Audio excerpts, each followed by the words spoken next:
और आप सबका स्वागत है इस नए वीडियो में। आज के इस वीडियो में हम समझने वाले हैं कि सेव लक्षद्वीप कैंपेन किस लिए चलाया जा रहा है। लक्षद्वीप आजकल न्यूज़ में है, तो आखिर इसके पीछे क्या कारण है, वहाँ पे क्या क्या चीज़ें ऐसी हो रही हैं जिसके कारण वो नेशनल मीडिया में छाया हुआ है। तो सबसे पहले हम बात करते हैं कि लक्षद्वीप का पॉलिटिकल और जियोग्राफिकल सिनेरियो क्या है। तो देखिए, लक्षद्वीप 35 स्मॉल आइलैंड से मिलके बना हुआ है। 35 छोटे छोटे द्वीप हैं, उससे मिलके ये बना हुआ है। पहले 36 आइलैंड हुआ करते थे, एक डूब गया, तो अभी 35 आइलैंड बचे हुए हैं। और कुल इसका जो एक एरिया है वो है 32 स्क्वायर किलोमीटर। लगभग 70,000 की पॉपुलेशन है लक्षद्वीप की, बहुत कम पॉपुलेशन है। और अगर पॉलिटिकल सिस्टम की बात करें कि किस तरह की पॉलिटिकल सिस्टम लक्षद्वीप में है, तो वहाँ पर किसी भी प्रकार की विधानसभा या विधान परिषद नहीं है। कोई लेजिस्लेटिव असेंबली और लेजिस्लेटिव काउंसिल नहीं है। ना लक्षद्वीप में कोई मुख्यमंत्री होता है, ना गवर्नर होता है, ना लेफ्टिनेंट गवर्नर होता है। तो अब प्रश्न उठता है कि आखिर लक्षद्वीप में जो शासन प्रणाली है वो किस तरीके की है।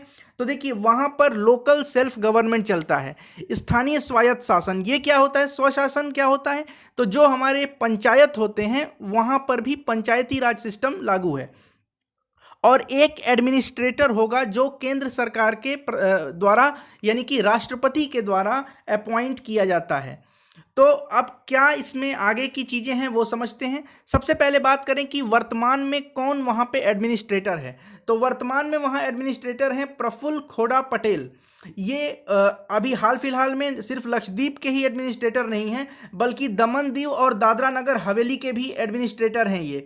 इसके पहले ये मिनिस्टर ऑफ स्टेट थे, minister of state for home. Gujarat में नरेंद्र मोदी की मुख्यमंत्री वाली सरकार 2010 में ये वहाँ पे थे।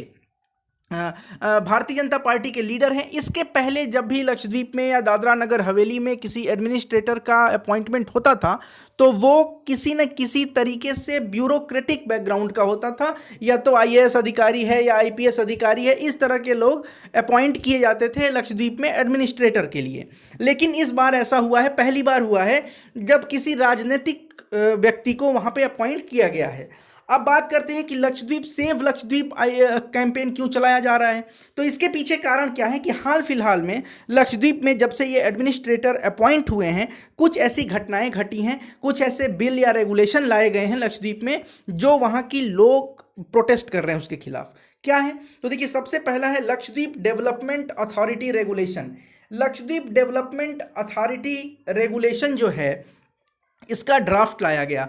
इसमें क्या है, इसमें यह है कि लक्षद्वीप के किसी भी एक स्पेसिफाइड एरिया का, मान लीजिए ये वाला एरिया है, तो इस एरिया को सेलेक्ट कर लिया जाएगा, चूज कर लिया जाएगा, और इस एरिया में डेवलपमेंट प्रोजेक्ट्स लाए जाएंगे, डेवलपमेंट प्लान लाया जाएगा। इस एरिया को चुनेगा कौन, तो सीधी सी बात है कि वहाँ चुनने वाला जो ऑफिस है वो होगा एडमिनिस्ट्रेटर का ऑफिस। यानी प्रफुल्ल पटेल का जो ऑफिस है वो चुन सकता है कि किस जगह को डेवलप करना है। इसके पीछे इनका क्या रीज़न है, ये कह रहे हैं कि इससे यहाँ पे टूरिज़्म विकसित होगी। टूरिज़्म के बारे में ये पर्यटन के लिहाज से ये बातें की जा रही हैं।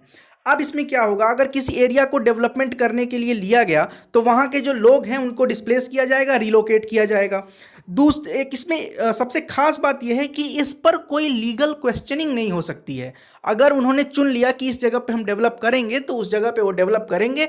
No one can question the authority for this purpose. आगे बढ़ते हैं। दूसरा जो एक्ट है वो है एंटी गुंडा एक्ट।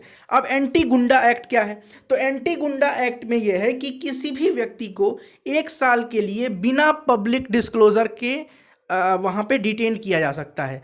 1 साल तक के लिए बिना पब्लिक डिस्क्लोजर के किसी व्यक्ति को डिटेन किया जा सकता है।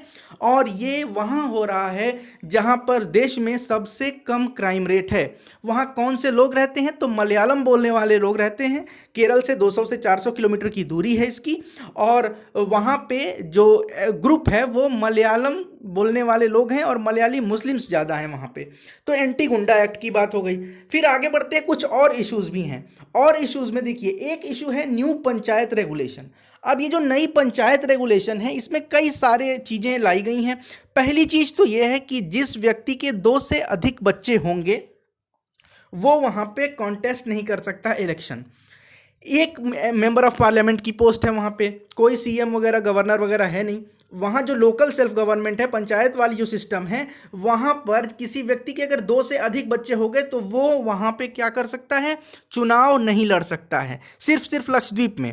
इसके अलावा education, health care, agriculture, animal husbandry, fisheries से संबंधित कुछ अधिकार थे जिनको भी खत्म करने की बात हुई। नेक्स्ट इंपॉर्टेंट इशू आता है बीफ बैन का। चूंकि वहाँ पे मैक्सिमम आबादी जो है वो मलयाली मुस्लिम्स की है, तो बीफ वगैरह वहाँ पे चलता है। अब वहाँ पे नया एक रूल लाया गया है कि बीफ बैन किया जाएगा, और ये नियम थोड़ा कठोर भी है। कठोर इस तरीके से है कि यदि कोई व्यक्ति पकड़ा जाता है इसमें तो उसको जेल हो सकती है 10 साल तक मैक्सिमम जेल, वैसे 7 साल तक तो होनी ही होनी है, और 1 लाख से 5 लाख के बीच में उन्हें जुर्माना भी भरना पड़ेगा। इसके अलावा ये गलत लिख दिया गया है, विविड नहीं कोविड होगा।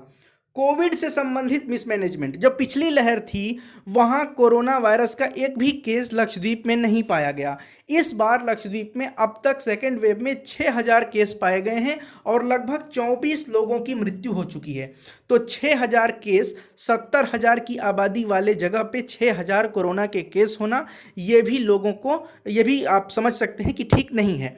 तो इस तरह से ये कुछ कारण है जिसकी वजह से वहाँ पे प्रोटेस्ट हो रहा है और लक्षद्वीप सेव लक्षद्वीप बनाया जा रहा है। सेव लक्षद्वीप क्यों? क्योंकि कहा जा रहा है वहाँ पे कि वहाँ की जो कल्चरल आइडेंटिटी है, जो एथनिक ग्रुप है वहाँ पे मलयाली मुस्लिम, उसके लिए बीफ बैन वगैरह चीज़ें गलत हो जाती हैं। और दूसरी एक इंपॉर्टेंट चीज़ है कि वहाँ पे पहले अल्कोहल परमिट नहीं था, एक आइलैंड पे बस अल्कोहल मिलता था। फिलहाल उस अल्कोहल बैन को हटा दिया गया है और अब कोई भी अल्कोहल कहीं भी बेच सकते हैं वहाँ पे। तो एक चीज़ तो ये है।